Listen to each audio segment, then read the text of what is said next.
小小的飞扬，云层漫漫天地上，风起云涌，日月无光，风声瑟瑟与歌唱，云歌喃喃震天响，风雨的威仪，豪气万丈，天地刀光笑吟唱，生死看作梦一场，把酒高歌续尽欢，快意恩仇皆如常。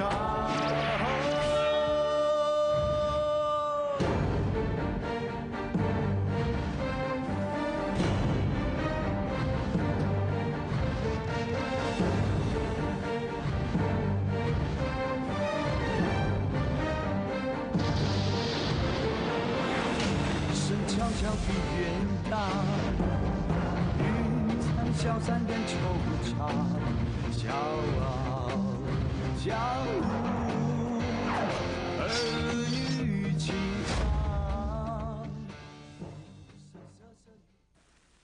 Một tháng sau, ta sẽ đưa cổ về Phúc Dực Hiên của Phụng Hoàng Cốc.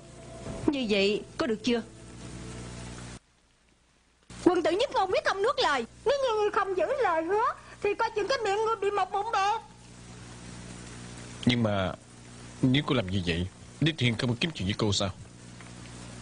Chung đụng với hắn hết 10 mấy năm, nếu như không biết tánh của hắn, sao ta lại có thể làm đệ tử nhập thất của hắn chứ? Cảm ơn. Ta trao ra bấy nhiêu cho ngươi, chỉ được một câu cảm ơn hay sao?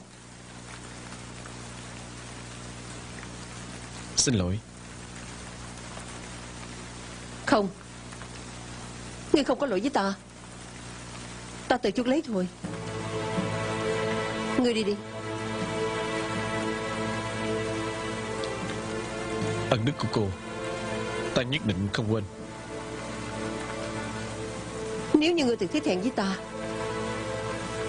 trước khi ta khóc hay rời khỏi ngay, ta không muốn ngươi nhìn thấy cái thứ xấu xí của ta. Đi ngay đi.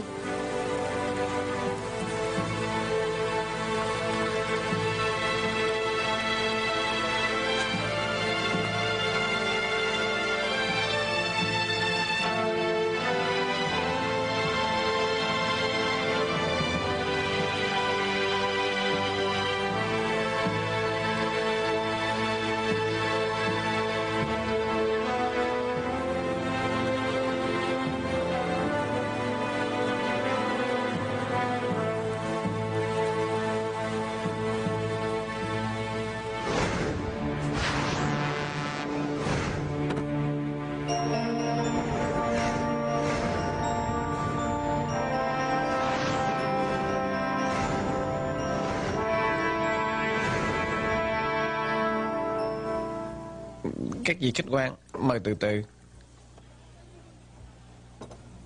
Lạc Tiên là người ngoại cương nội nhu, miệng cứng lòng mềm. Cổ thật cần có một người đàn ông dẫn cổ hướng thiện. Lão phu mong người là người đàn ông này. Nhưng mà tiên sinh, lâu nay tôi đã coi ông như là bạn của tôi. Nhưng mà Lạc Tiên không nghĩ vậy. Cổ từ nhỏ cô đơn lẻ loi, thiệt mong có một người đàn ông bận tâm tới cổ, chăm sóc cổ. Cổ thiệt mong có một căn nhà hạnh phúc, ấm cúng. Tiên sinh, nhưng mà ông biết, tôi vốn là một người đàn ông đã có nương tử. Nga hoàng nữ anh cùng thờ một chồng vốn là chuyện thường. Thêm vào đệ nhị mộng là một người biết đại nghĩa. Để cho lão phu làm mai, tin là cổ sẽ không phản đối. Tiên sinh, đừng gấp, để ta nói hết đã. Lão phu không cưỡng ép ai. Lão phu chỉ là tiện tay để cho một người con gái khâm khà từ ma đạo trở về chánh đạo. Ngươi cũng có thể hưởng phước tề nhân. Chuyện vẹn toàn này sao lại không làm chứ?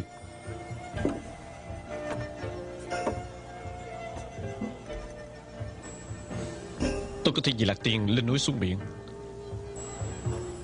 Cho dù đệ nhị mộng có đồng ý, tôi cũng không cưới cổ đâu. Lạc Tiên thông minh, lại một lòng một dạ với người. Người chê bai cái gì hả?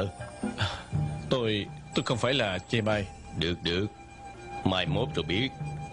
Chuyện này tạm gác lại, chờ tới ngày mai thời cơ chín mùi rồi mới nói tới. Tiên sinh, Ta không phải đã nói sao, tạm gác lại mà. Người gấp gáp cái gì? Chạy mau lên.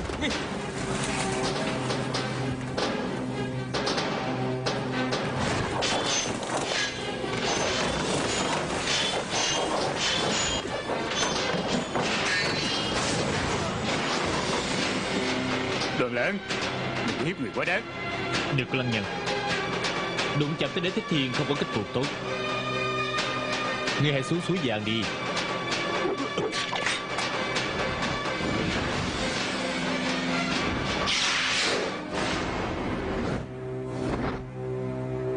Liệt Phong.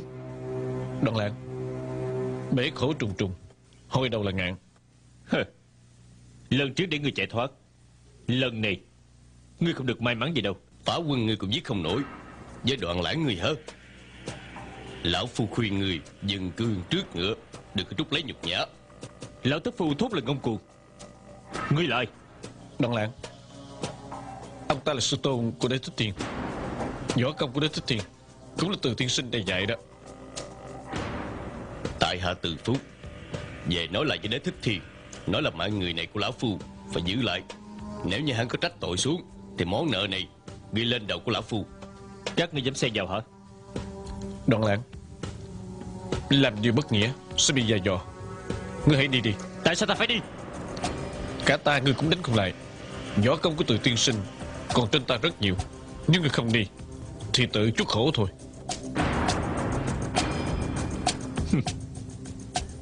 Sống chết của ta có mắc mới gì tới ngươi?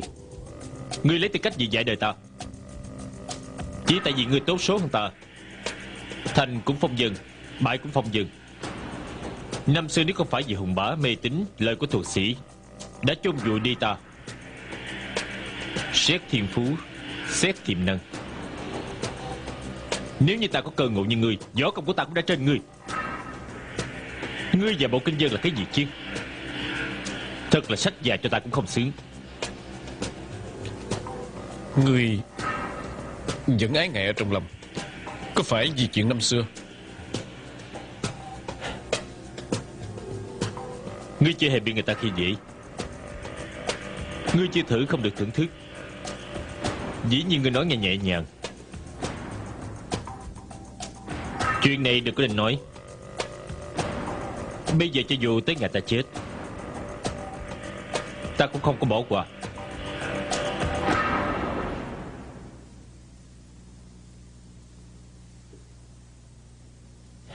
Đừng có lại nhảy nữa. Hôm nay chúng ta đụng độ, chỉ có ai mạnh hơn ai thôi.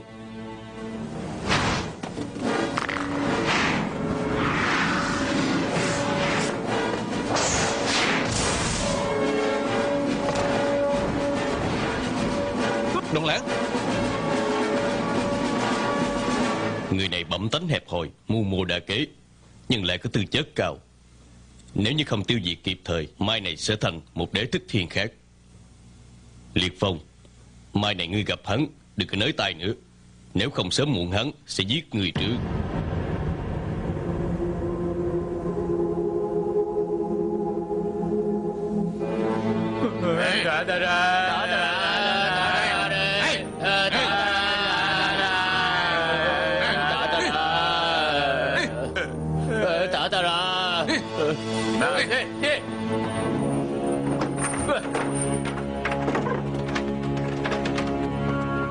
Nè,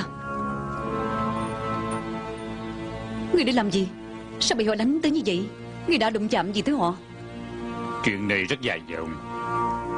Ta vốn là một thợ rèn, mỗi ngày trong tiệm làm những đồ sắt. Đột nhiên thì có một ngày kéo tới mấy người, nói là thiên môn đòi lấy kiếm phổi gì đó. Ta đâu có gì mà lấy. Rốt cuộc đã bị họ dẫn tới đây.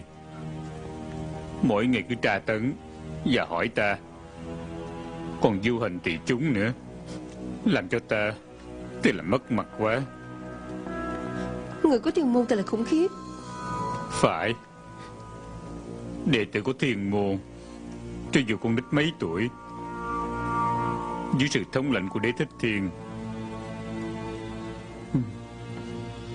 cũng trở thành tàn ác vô cùng. Coi trán của ta nè,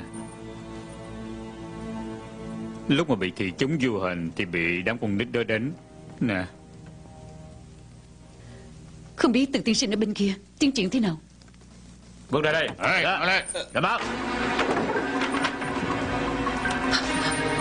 Mộng tỷ tỷ, Mộng tỷ tỷ, Mộng tỷ tỷ. Mà lên đi đi. Làm ơn thả tôi ra.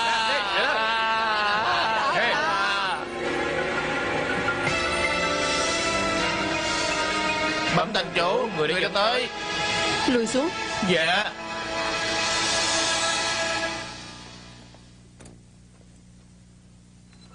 Chịu khổ đã chưa? Ta hỏi ngươi chịu khổ đã chưa?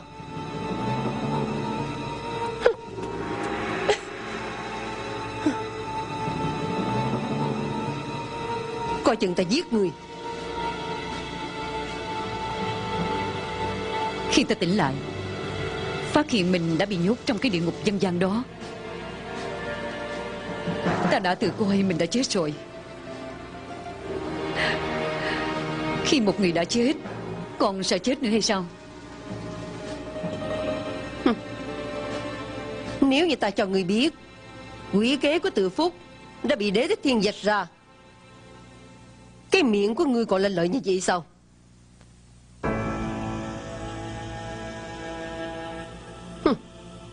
Muốn hại ta?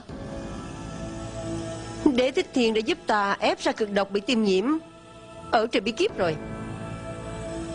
Mạng của ta thì không được tốt, nhưng mà số của ta là được hên lắm. Xin lỗi, ta không phải cố tình hại ngươi. Ta biết mục tiêu của ngươi là Đế Thích Thiên, chứ không phải là ta.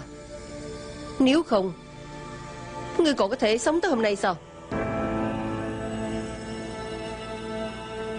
Ngươi đã hứa với ta suốt đời cho ta sai khiến. Ngươi còn giữ lời hứa này không? Ta vẫn giữ lời, nhưng ta không có làm ra việc thương thiên hại lý. Ta quyết sẽ không đi giết người cho ngươi. Không giết người lại giết gà, giết vịt thì lại ra sao?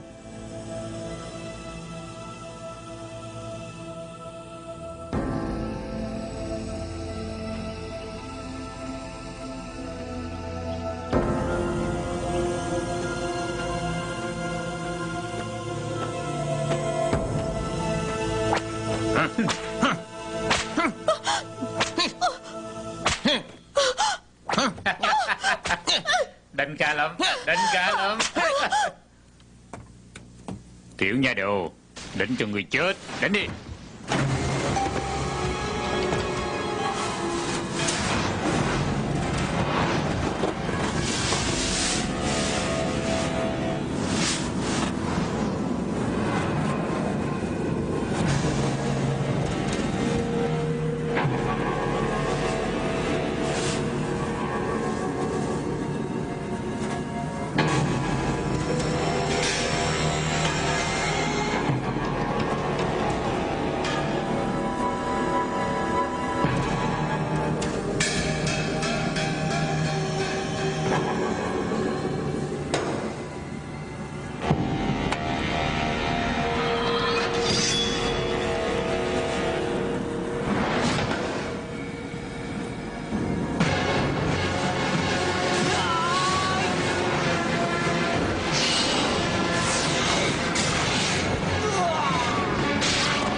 Đừng có giết hắn.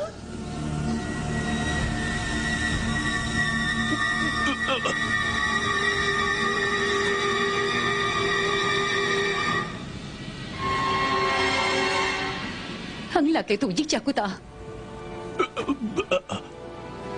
Xin người giữ hắn lại cho ta, để ta có thể chính tay trả thù cho cha của ta. Lâu nay ta không làm chuyện lợi người không lợi mình. Tại sao phải chờ hắn cho cô?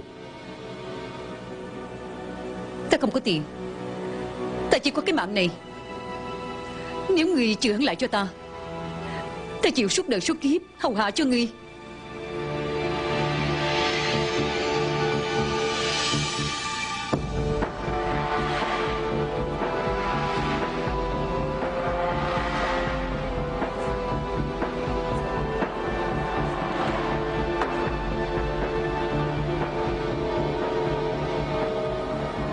Với nhan sắc trung bình như cô đây, ta làm sao mà nuốt nổi chứ. Cô hãy đi đi.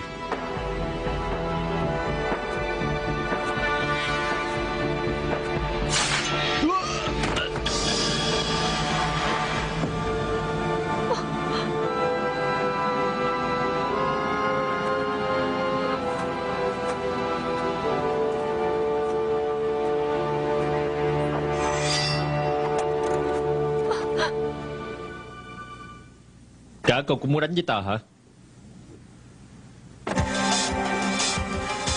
Ta họ Đỗ, tên là Dân Linh. Từ nhỏ sống với cha, đi các nơi để bán nghệ, lấy bún bể để làm nhà. Có một hôm, ta với cha của ta tới trấn Đình Tuyền để biểu diễn, đụng chạm tới hàng cung. Cha ta bị chết thảm dưới tay của hắn. Ta nhiều lần kiếm hắn trả thù, chỉ tiếc tài nghệ kém cỏi, trái lại đã bị hắn sỉ nhục hành hạ. Hôm qua ta đã thề trước mộ của cha ta, nếu có người nào giúp ta trả được thù này, ta chịu suốt kiếp làm nô tỳ hầu hạ bên cạnh hắn. Ngày hôm nay quả nhiên công tử đã trả thù rửa hận cho ta. Ta sẽ làm theo lời thề của mình, suốt đời hầu hạ cho công tử. Hàng Công là người mà ta phải giết, không mắc mớ tới mối thù của cô. Cô muốn làm nô tỳ thì kiếm đại một nhà khác để hoàn thành tâm nguyện của cô. Bổn gia không thấy thú, cô có hiểu chứ?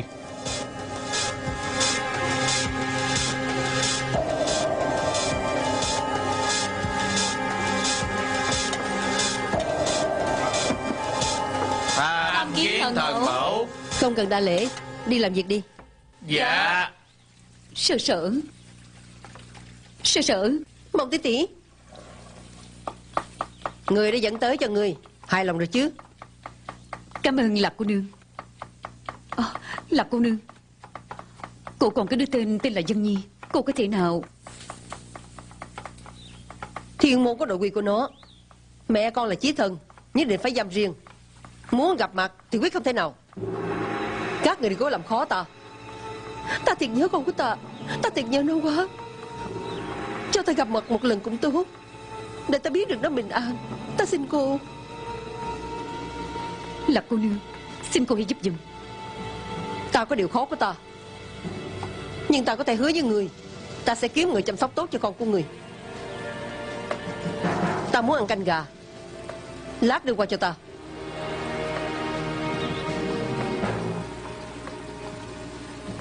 Sở sở, chị cứ yên tâm, ta nhất định sẽ nghĩ cách cho mẹ con chị được gặp mặt.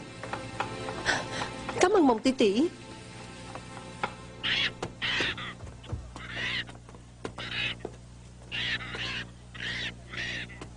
Đại gia xin mời vô.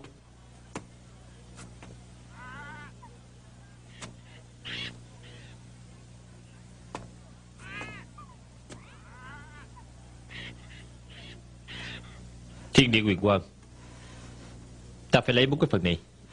Khách quan, một mình hả? Đoạn lãng này tuy là một mình, nhưng mà có một vị thần vĩnh viễn ở chung với ta. Ồ, vậy được. Đây là chìa khóa phòng của hiệu chữ Thiên. Người hãy nghĩ một chút.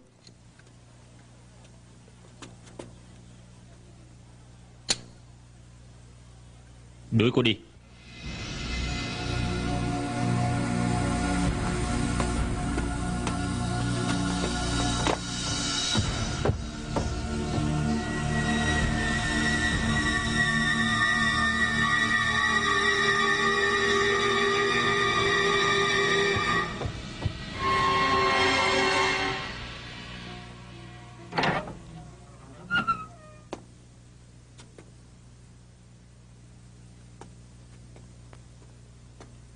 Canh gà đã hầm xong. Để xuống. Chờ chút. Ta một mình ăn không hết, ăn chung với ta đi. Ta chỉ là một hạ nhân, cô không cần tốt với ta.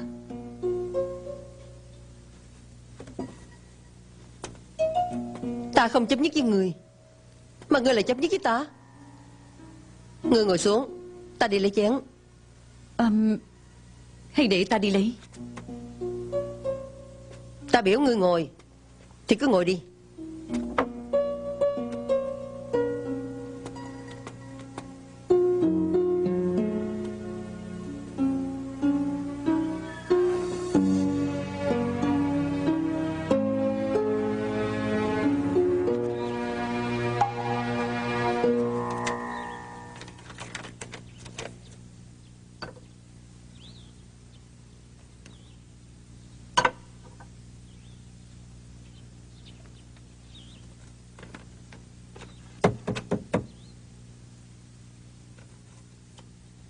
Mời vô. Đoạn gia, tiểu cô nương đó không chịu đi.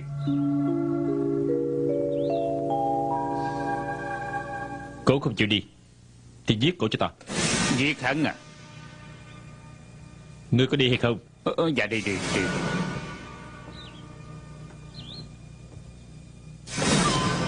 Chờ chút.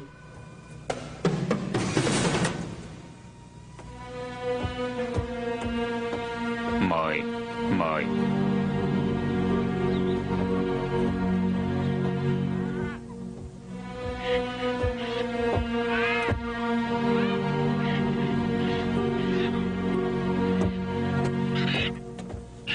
Cô chơi đã chưa? Đừng có như con ma trời cứ bám sát ta được không? Đoạn công tử, nhất định là ông trời đã nghe được lời thề của ta, mới khiến cho người trả thù sư hận cho ta. Xin người hãy chứa chấp ta, để ta hoàn thành lời thề với cha của ta. Nếu không, cha ta ở suối vàng sẽ không được yên giấc. Ta không phải người thân của cha cô, thay kệ hắn ăn giấc hay không. Cô tốt nhất là đi, nếu không ta thật sẽ giết cô. Đoạn công tử, về chuyện này ta nhất định phải làm. Xin người hãy nhận ta, để ta hầu hạ cho người.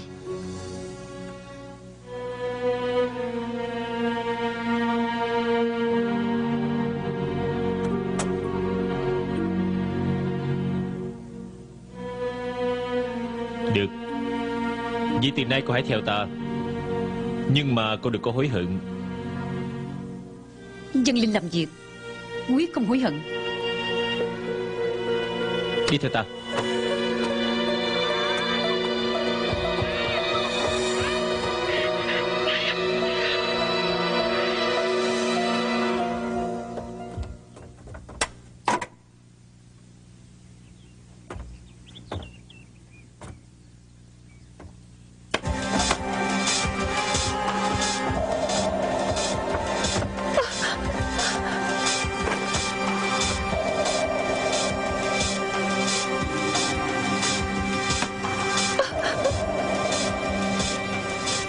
Cô không phải nói là hầu hạ ta sao? Thì bây giờ cô hãy hầu hạ ta cho tốt.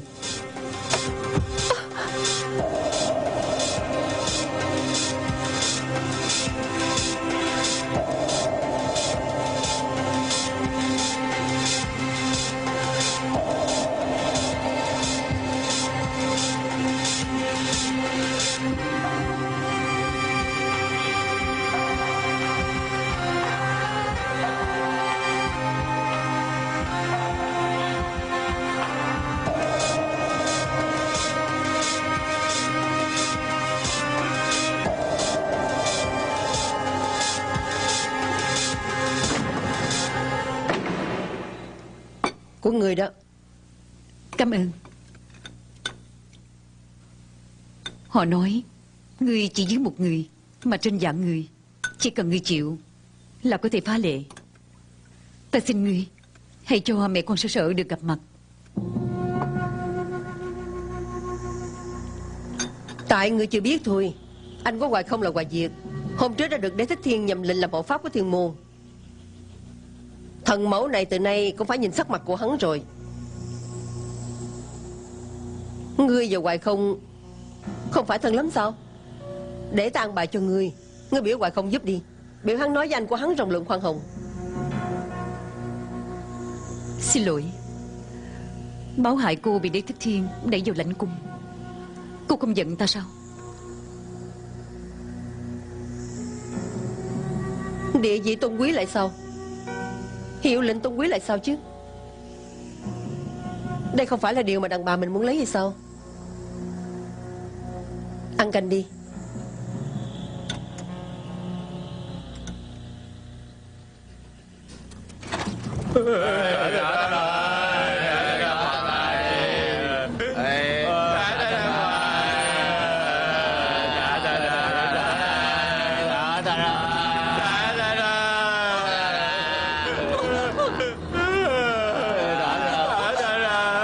Sao hả?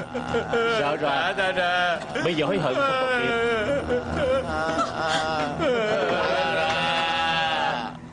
Thiên kiếp đã được trú lại rồi. Cầm lấy đi.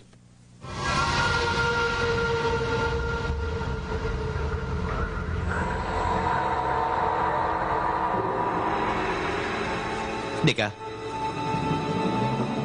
em đã mấy ngày không nói chuyện với anh. Ta đã hứa với Đế Thích Thiên, nếu như không có cần thiết thì quyết không có trò chuyện với người khác. Đại ca, Đế Thích Thiên rất kỳ lạ, như làm hộ pháp gì cho hắn là hắn có mưu đồ. Ngươi phải hết sức cẩn thận.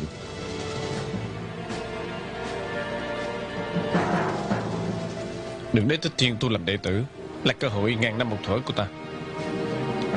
Theo ta, ngươi hãy tự lo liệu cho mình ngươi đi. Mùi mùi, ta cứ đi dò thám hành tung của ngươi. Ta còn tưởng ngươi đã trở về Thiên Môn. Người đó là ai? Hắn là vợ của Liệt Phong, con gái của đệ nhị Gia Hoàng, đệ nhị Mộng. Ngươi và người đó quan hệ gì? Bạch Linh đâu? Bạch Linh? Cho ngươi biết. Ta cho ngươi biết, nếu làm bậy bạ coi chừng ta không có khách sáo với ngươi. Đại ca, anh đã hiểu lầm tới em. Sư đệ của ta, ngươi thật hiểu lầm rồi. Ta có thể dùng tánh mạng bảo đảm. Trong lòng của hắn ngoài Liệt Phong ra, lâu nay không hề có người đàn ông khác.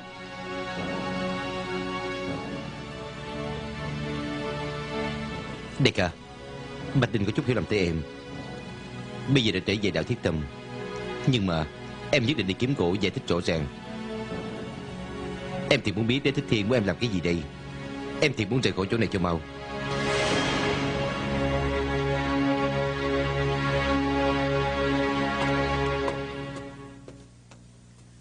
Hoài Không, nói với sư huynh của ngươi giùm ta, cho mẹ con sở được gặp mặt. Yên tâm, cái chuyện này cứ giao cho ta. Cảm ơn ngươi. Ngoài Liệt Phong ra, Hoài Không là một người đàn ông có tình có nghĩa trên đời này. Hắn nhất định sẽ tận hết sức mình giúp đỡ ngươi. Hoài Không, có phải không?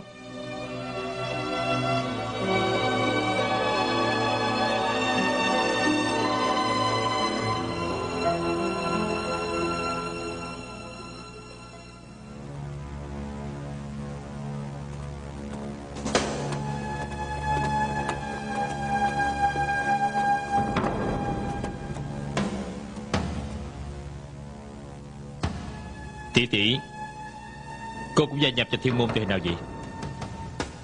Ta không có tán tận lương tâm như ngươi, đâu có tư cách giao nhập Thiên Môn. Ngươi không phải bị phán hết cục hay sao? Ai đã thả ngươi ra? Hèn chi người ta nói thần mẫu đã bị tước quyền. Đế Thích Thiên để cho ta một cơ hội chuộc tội. Sao các người cũng không biết gì?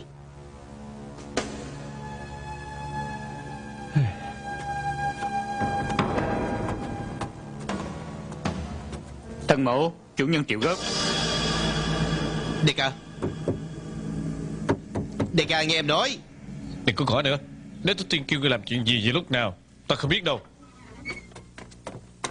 Đại ca, em tới không phải vì chuyện của mình. Em tới để vì sợ sợ.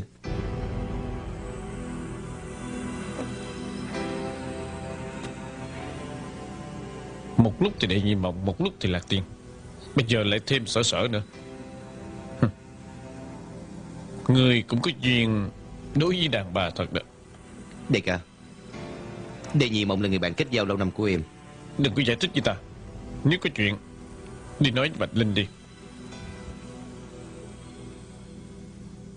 Về chuyện của Sở Sở, Đừng có nhắc nữa. Ta là hộ pháp, đâu có thể loạn pháp. Cho nên mong là người tốt nhất nên ngậm miệng. đại ca, anh là một người có hoài bão lớn, tại sao cam lòng bán mạng cho Đế Thích Thiên? Đơn giản thôi. Tại vì Đế Thích Thiên đã có thánh tâm khuyết, có thể phá giải sanh tử. Hơn nữa hiểu biết bao la, có nhiều chỗ thật đáng để cho ta đi theo. Ta đi theo hắn chỉ là bước tới một bước về mục tiêu đời người của ta. Bẩm hộ pháp, Đoạn Lãng đã hoàn thành nhiệm vụ, cầu kiến hộ pháp.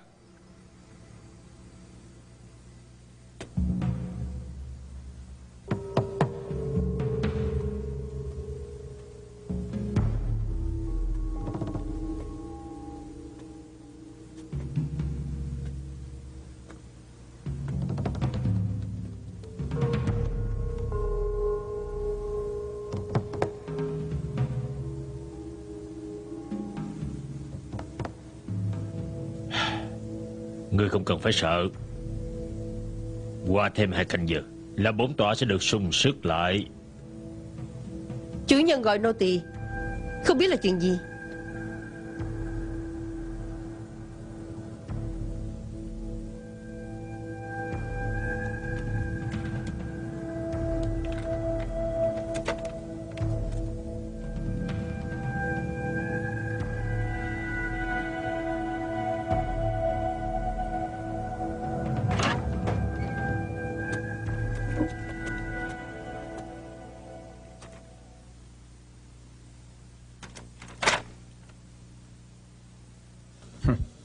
Khá lắm.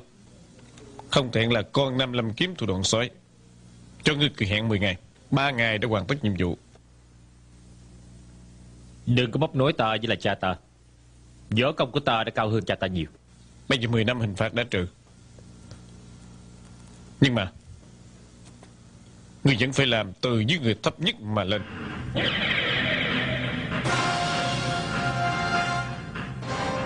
Không, ta không chịu. Không chịu?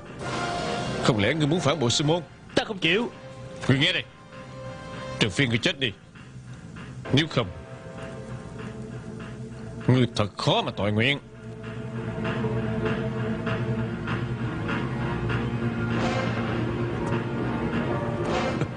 Chủ nhân, chủ nhân, ta thà là chết chứ không chịu làm một dũng sinh dưới đất. Ta xin ngươi hãy rộng lượng khoan hồng cho ta, tiếp tục làm một viên thần tướng, tiếp tục cấp sức cho ngươi có được không hả? Chủ nhân, ta xin ngươi. Chủ nhân, ngươi đừng có nóng lòng, hãy nghe hộ pháp nói tiếp. Dạ chủ nhân. Chủ nhân, xin hãy rộng lượng khoan hồng, nghe ta giải thích có được không? Ngươi điên đã chưa? Đế Thích Thiên đã sớm biết ngươi không phục, cho nên đã cho thêm ngươi một cơ hội.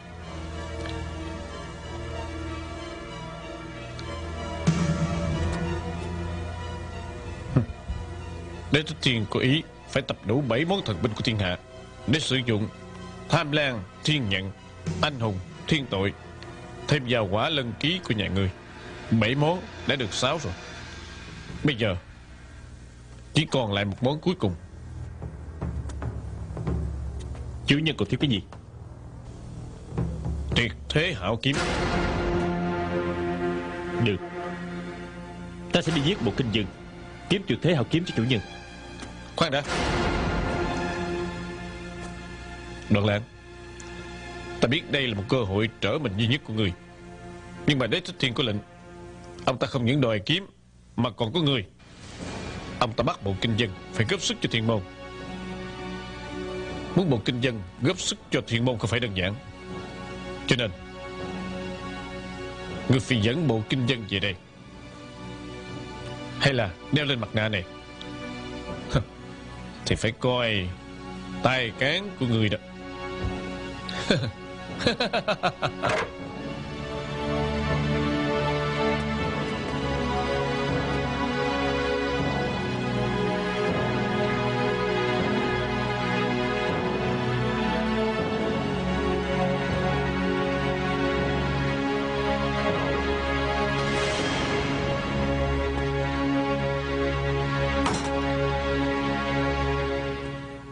Sau chuyện Quân Sơn đại trại, Bộ Kinh Dân thống lãnh đại quân đánh phá nhiều căn cứ địa của Thiên Môn.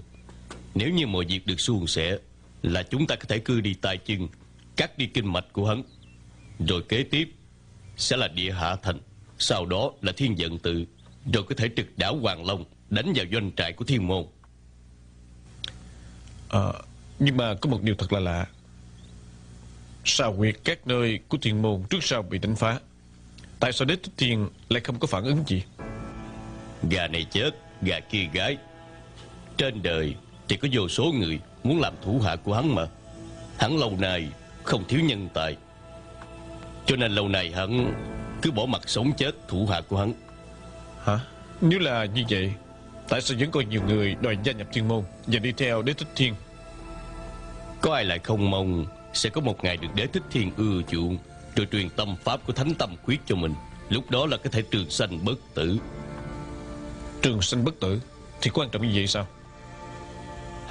Thử hỏi chúng sanh, có ai lại không mong mình có thể thêm một chút thời gian, có thêm chút tánh mạng, đua đòi mục tiêu của mình.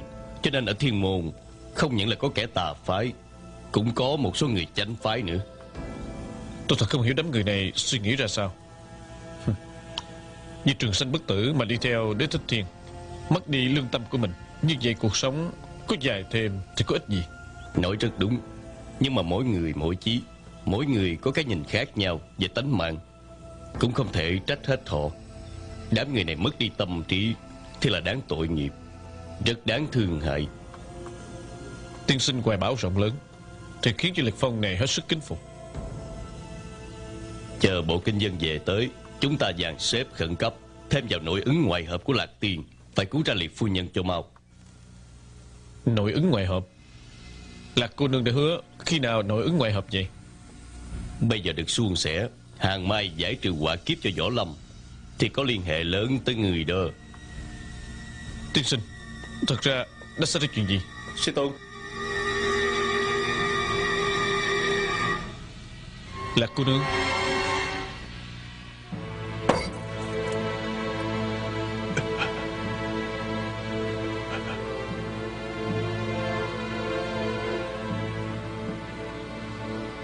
Trên đời này đã có phong dân, sao còn có đoạn lãng này nữa chứ? Tại sao? Ngươi cho ta biết, cho ta biết tại sao. Cho ta biết.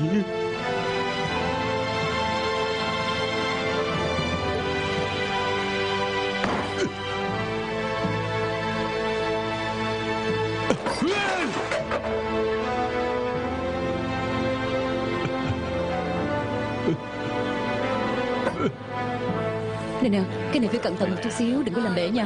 Được, còn cái này phải để bên này. Được rồi. Đúng. Bỏ thêm chút xíu nữa. Được rồi. Đem cái này qua bên kia. Nè, cái này cho Nghi. Để đây được rồi. Được. Cao lên. Này nè, bên này. Xuống điện. Ở đây nè, ở đây chỗ này. Đi vô. Đây đi. Này, qua bên kia làm việc. Nè, lấy cái nồi kia xuống, để cái nồi khác lên. Thêm cái này nè, bên đây nè. Xào lẹ lên.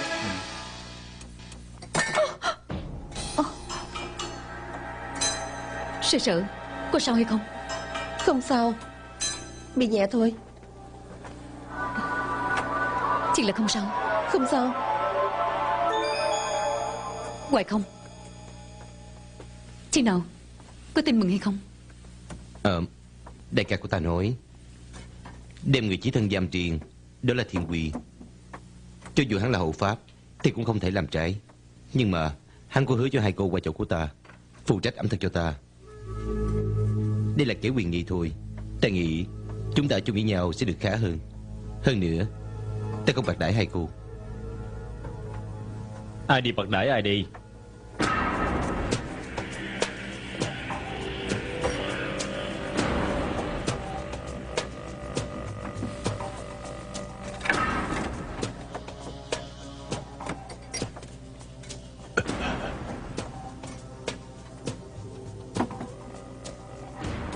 Cô đi lấy rượu ngon tới cho ta.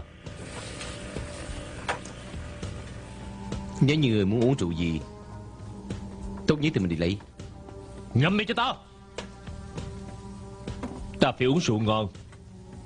Ta phải uống rượu ngon. Đi lấy rượu tới đây. Đi. Đoàn Lãng, chúng tôi cũng cần nghe lời của ngươi. Ngươi muốn kiếm người hầu hạ cho ngươi thì hãy kiếm thần mẫu, hay là kiếm hoài hộ pháp.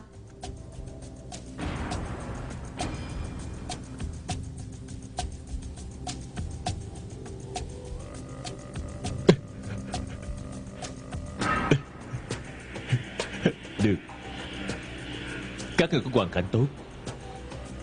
Đoạn Lãng này xấu số mà. Nhưng các người phải nhớ cho ta, đừng để có ngày nào ta trèo lên đầu các ngươi. Ta sẽ trả lại từng người, từng người một. Nhớ kỹ cho ta.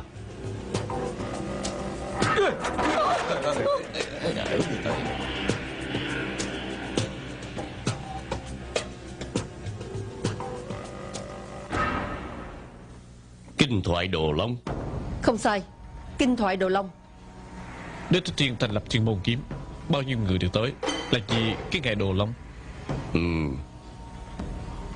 Trên đời có tứ đại thoại thú: Long, Phụng, Lân, Long Quy. Nghe đồn con rồng hệ cách 10 cái giáp tử mới xuất hiện trong nhân gian một lần. Ở trong tứ đại thoại thú, mạnh nhất và lợi hại nhất. Đế Thích Thiên hắn thiệt muốn đi Đồ Long.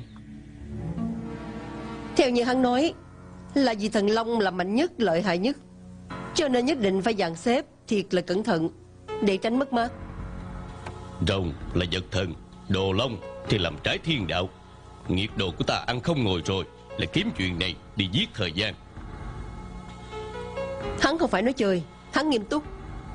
Tại vì hắn không thể bỏ lỡ cơ hội 600 năm xuất hiện một lần. Hắn phải lấy được Long Nguyên để đạt công hiệu bất lão bất tử. Khi kinh thoại tới, cũng là lúc thần Long thức dậy. Cái ngày này sắp tới rồi. Hôm qua hắn gọi ta tới địa hạ thần Nguyên Băng, căn dặn ta chuẩn bị một chiếc tàu lớn và chuẩn bị các việc ra khơi. Hắn định là trong lúc thần Long kinh thoại đã tới thần Long đảo, Đồ Long đoạt nguyên. Phải. Thánh quyết tâm của hắn không phải để cho hắn bất tử bất diệt hay sao? Lý do nào còn phải kéo đông người như vậy và bày mưu lập kế đi kiếm Long Nguyên? Thì ra thánh tâm khuyết chỉ có thể khiến hắn không chết, không thể khiến hắn không già. Cho nên hắn nhất định phải tạm thời giấu thân ở Huyền Băng để giảm bớt sự lão của thân thể. Tuy là Huyền Băng có công hiệu làm chậm già, nhưng mà hắn cũng khó thoát được cái ải suy lão. Ha, vậy thì phải. Tới chừng đó hắn già đến đổi tai mắt không bên lành và răng bị rụng. Ha, cho dù bất sanh bất diệt thì lại làm được gì? Cho nên hy vọng trường sanh bất lão duy nhất thì là Đồ Long.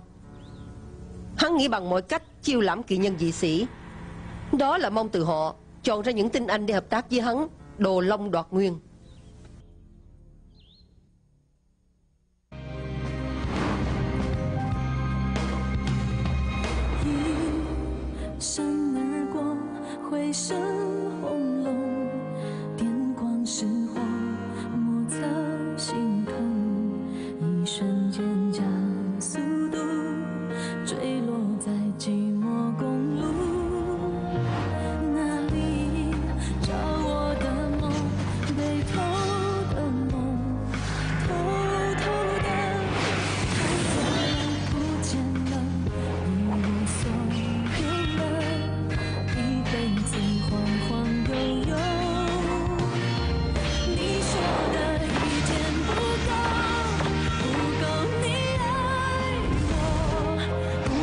长不够，就你。